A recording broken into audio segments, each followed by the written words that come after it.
Hey, what's up guys? In this video we're going to talk about final method in Java.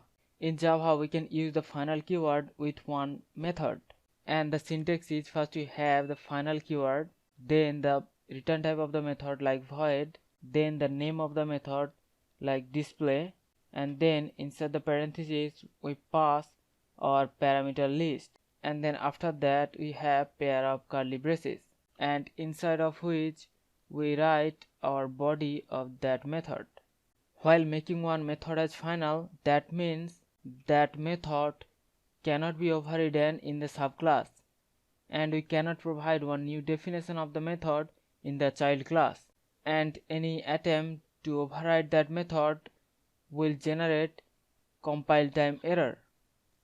So in this example program we have one class A which has one display method, and this method prints the string final method onto the console.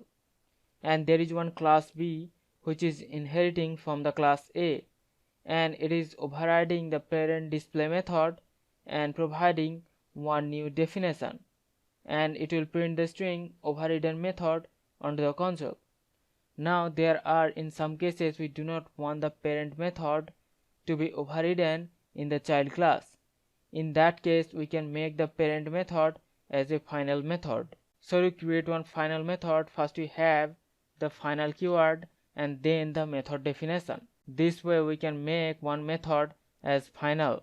So if we just save the program and compile and run the program, it gives one compile time error and says overridden method is final.